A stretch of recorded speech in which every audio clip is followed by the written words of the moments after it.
After a disappointing loss to the Giants a week ago, the Saints redeemed themselves yesterday, beating the Washington football team 33-22. And joining us to talk about what went right this time, WWLTV.com sports columnist and host of the Saints Happy Hour podcast, Ralph Malbrough. Thank you so much for being with us. And Ralph, this is exactly the type of game a team needs headed into the bye week. Get some confidence.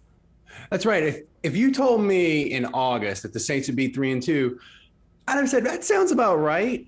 But if you told me they were 3-2 after losing as many as 9 starters, having to evacuate because of a hurricane, being gone for a month, I'd have said it's a miracle that they're 3-2. And we've had miracles. We had a miracle yesterday with a Hail Mary. But thank heavens, Leslie, the Saints don't play a game next week because they're missing so many people on offense. I don't know if they played next Sunday that they could field even an average NFL offense. They need a week of rest in the worst way. I know we just saw Deontay Harris with that huge touchdown catch. He left with a hamstring, and then Taysom Hill, he missed a pass, and then that defensive player came in and just gave him a concussion. That was terrible to look at. I'm surprised he didn't get ejected. And then all the other people we have on top of that. So, yeah, the bye week could not come at the best time. Jameis Winston overcame 2 turnovers by throwing for 4 touchdowns, including that 72-yard touchdown pass to Deontay Harris. And you mentioned it, the 49-yard Hail Mary that Marquez Callaway hauled in before the half. So what did you think of Jameis Winston's play?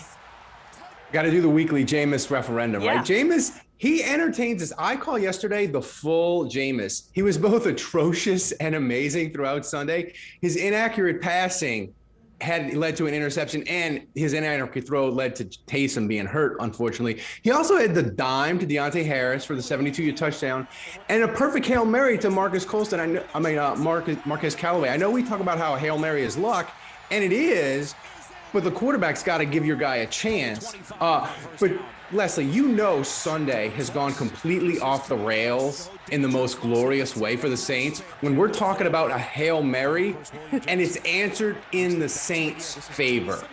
Right. Yeah, because normally it goes against your team. And Alvin Kamara said, we practice that every week. I saw it. It happened, and I said, all right, it's halftime. Let's go in. Like, some of the players weren't even excited, but they do practice that sort of thing. So it was amazing to watch. I love every second of that.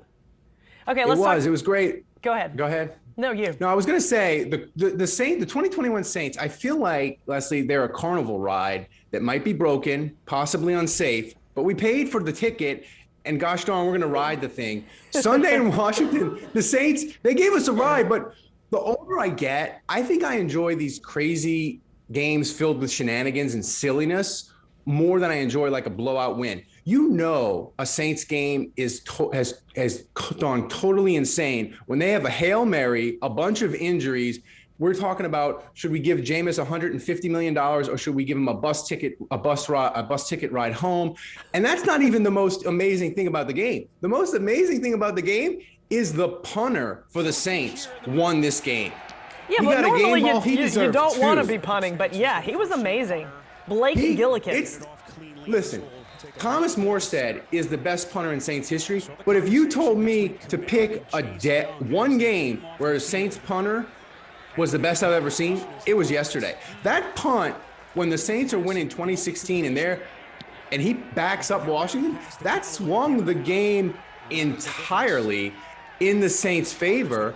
And probably if he only punts one of those inside the 10 instead of 3, like, the Saints don't win. It was a remarkable performance by him. We can print the Gillikin Island t-shirts now, Leslie. Me and you, we can go 50-50 on those. Yeah, well, can we get them to line up and kick field goals for us or PATs? Cody Parkey missed 2 PATs. That's why this bye week is incredible. Let's get Will Lutz back. I know. I got the solution for field goals if Will Lutz is going to be out longer. They ask Morten Anderson. They ask him if he can kick extra points. And if Morten Anderson can come back and kick extra points, they'll spell his name right in the Ring of Honor and get the lights working. I think he can definitely kick some PATs. That's all you need, Morten. He can get PATs. It's fine. And let's talk a little bit about Alvin Kamara, too. He returned punts with Harris out. He told Harris going into halftime, he said, see ya. I'm returning them. They're going to see how good I am. And then he said he would return them if they would pay him more money. Alvin Kamara has been amazing this season. The only concern I have with him is he's like the last of the Mohicans now with the Saints, right? They're missing so many guys, and he's getting so many carries. They need Michael Thomas back. They need to get some guys healthy, because I worry about Alvin Kamara getting 25, 30 touches a week. But at this point with the Saints, like yesterday, like what else are you going to do? You're missing Thomas. You're missing Deontay Harris. Right. Taysom is out. I mean, they're running out of guys, and he's it. But he's delivered for 5 weeks for the Saints in a way that we haven't seen, where it's really high volume, and he's like the only guy getting it done. Right. He's got a bye week, plenty of time. All right, Ralph, thank you so very much. Everybody get your rest this week. The Saints have time to rest up with the bye. Hopefully they can get some starters back from injury. The team will return to the field for Monday Night Football in Seattle, October 25th. And remember, you can keep up with the team's schedule, stats, players, and more with our Bless You Boys app. It's free to download in your phone's app store. Peyton?